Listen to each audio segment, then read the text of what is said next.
Cette cérémonie est importante. Elle est importante pour la presse politique et parlementaire, mais elle représente aussi, sachez-le, un moment de bonheur pour nous tous, les élus, députés, sénateurs, ministres. Le trombinoscope fait œuvre utile pour notre démocratie, pour notre République. Le prix du trombinoscope va désormais célébrer l'engagement et l'action politique dans nos territoires. L'idée est de porter son esprit positif dans chacune de nos régions. Célébrons ce soir l'excellence et la persévérance, que ce moment soit un rappel de notre responsabilité collective envers l'avenir de notre démocratie. Ce jury a délibéré avec passion, mais pour des votes réfléchis. Le palmarès est en réalité la photographie impressionniste d'une année politique, aux couleurs de nos analyses, de nos coups de cœur et surtout de notre profond respect pour l'engagement de toutes celles et tous ceux qui prennent le risque glorieux de la politique.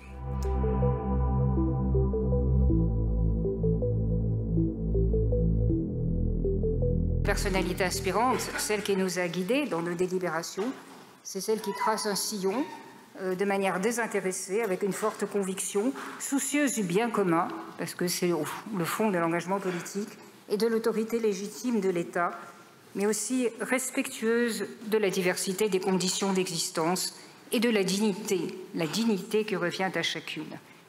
L'inspiration la plus fondamentale à mes yeux pour l'avenir, c'est de retrouver dans notre pays non pas le goût de cette rationalité qui nous mange petit à petit, mais ce goût aussi de ce qui n'est pas rationnel. L'idéal, la nécessité et la volonté ardente de changer le monde, oui, de changer le monde, parce que c'est le cœur de l'engagement politique. Ce combat pour la dignité est sûrement la plus belle des inspirations des temps à venir.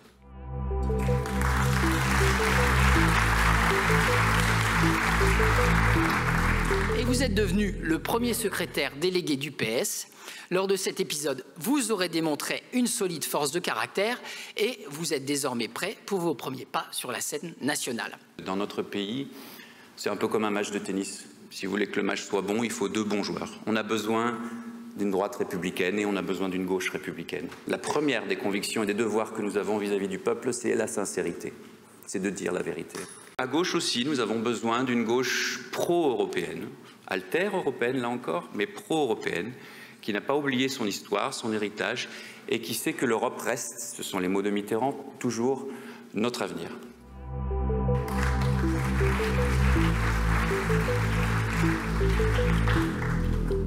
Dans ce contexte éminemment douloureux, si votre jury a choisi de retenir la maire de Romans-sur-Isère, Madame Marie-Hélène Toraval, je l'ai dit, en lui décernant le prix de l'élu local de l'année, ce n'est pas en raison de tentatives de récupération de nombreux bords qui ont accompagné tristement ce fait divers, mais c'est en raison du courage exceptionnel des analyses et des prises de parole de Madame la maire de Romans, qui, près de 3 mois après ces événements, demeure aussi fort et pertinent. Votre phrase « La mort de Thomas n'était pas un fait divers, mais un fait de société » n'est pas passée inaperçue. Ma volonté, elle n'est pas d'aller attaquer qui que ce soit.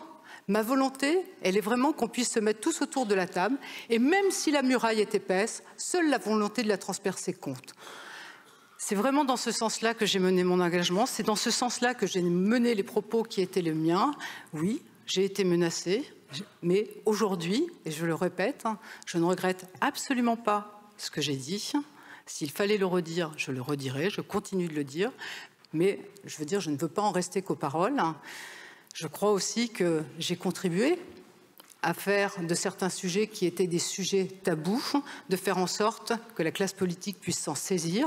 Je suis honorée, je suis fière et j'ai une pensée pour Thomas. J'ai une pensée pour ses parents. Et un grand merci.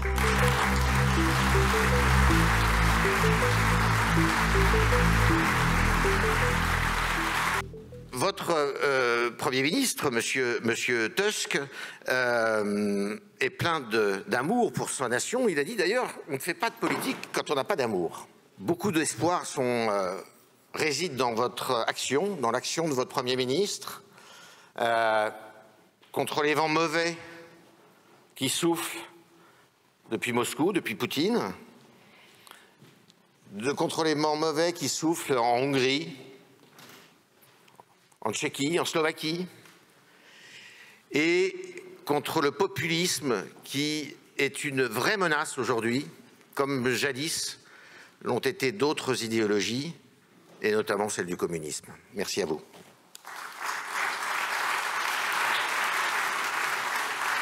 L'attribution de ce prix prestigieux.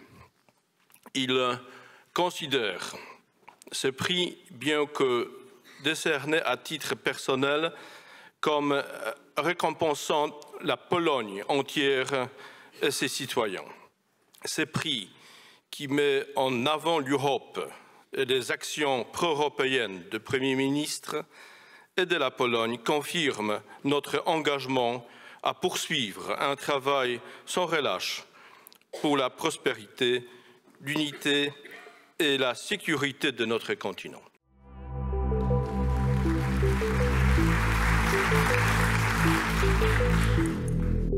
Vous êtes récompensé par le jury du Trombinoscope cette année car vous êtes à la tête du groupe L'Union centriste, un groupe qui a été central et décisif à plusieurs reprises au cours de l'année écoulée et pas seulement au moment de la loi immigration. Vous entendre parler politique est éclairant, passionnant et aussi parfois désopilant. Vous racontez la politique, celle d'aujourd'hui et celle d'hier. Vous avez fait quelques coups pendables que vous racontez parfois sans trop qu'on ait à vous pousser. Il y a eu la démonstration ces derniers mois que le Sénat était indispensable et que les sénateurs étaient indispensables. Finalement, on se sait porteur d'une responsabilité.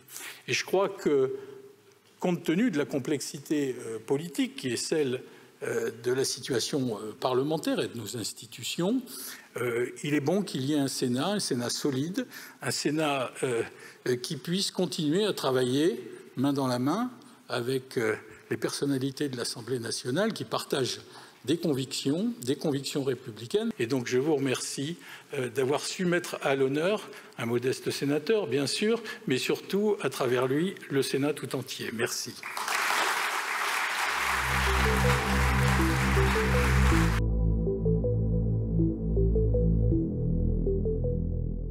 Mais ne vous fiez pas à son air juvénile, et encore moins, ça va durer encore un peu, et encore moins à son côté Harry Potter, bien qu'en termes de tour de passe-passe politique, il en connaisse déjà un rayon. Sacha Houlié a bien plus d'un tour dans son sac. Il pense déjà à l'après et ne veut pas être une simple étoile politique filante dans le ciel devenu désormais pâle de la Macronie.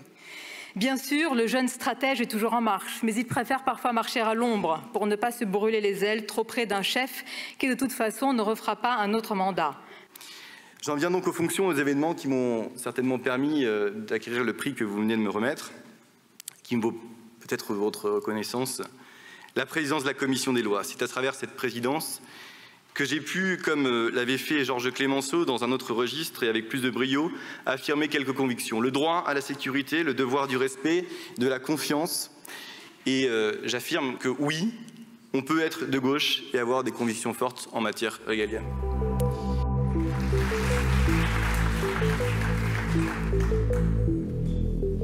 De ce point de vue, sa nomination rue de Grenelle, qui lui vaut ce soir d'être consacré ministre de l'année, était le point de passage obligé.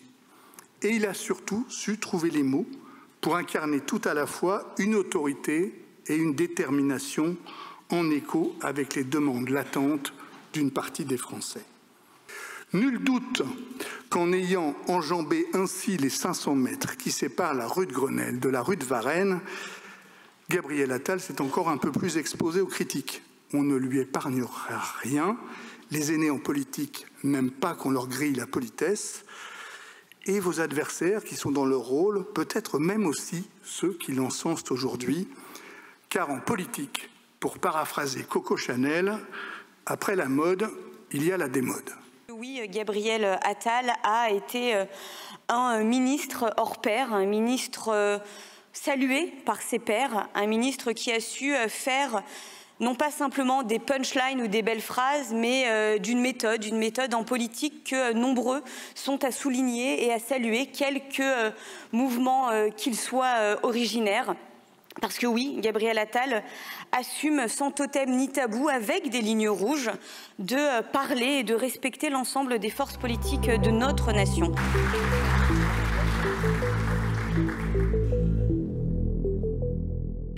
président pour un seul prix.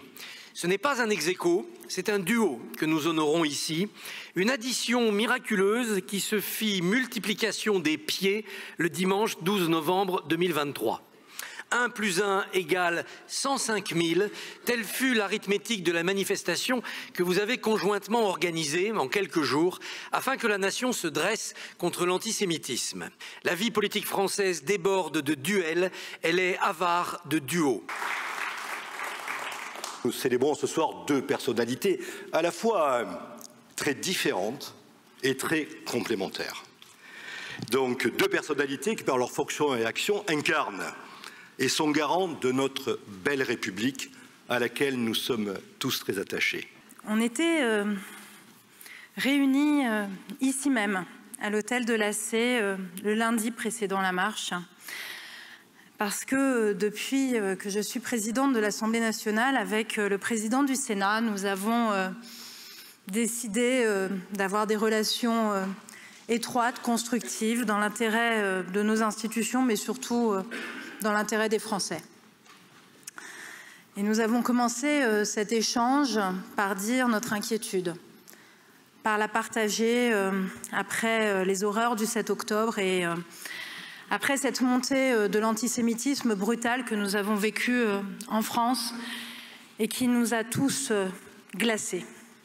J'ai maintenant, plus que jamais, la conviction que le Parlement doit reprendre pleinement sa place, que les pouvoirs doivent être profondément rééquilibrés et que nous avons du chemin à parcourir, mais que vous pourrez compter sur moi, parce que cette voix acquise, elle ne se taira pas. Vous avez qualifié un duo ce soir. C'est vrai que nous formons un duo, mais qui a réussi une symphonie. Et une symphonie pour la République. C'est, je crois, ce que nous avons fait le 12 novembre ensemble, avec des dizaines et des dizaines de milliers, à Paris, mais aussi en province, qui se sont dressés ce jour-là à notre appel. C'est vrai que nous avons une conception ensemble du bicamérisme. Du bicamérisme parce qu'il joue un rôle dans l'équilibre de nos institutions. Nous sommes différents, nous ne sommes pas toujours du même avis, mais nous pensons que ce balancier stabilisateur des institutions qu'est le Sénat, comme le lieu des pulsions qu'est l'Assemblée nationale, eh bien tout ça peut former une symphonie pour la République. Cette 32e cérémonie de haut niveau avec que de beaux discours se termine.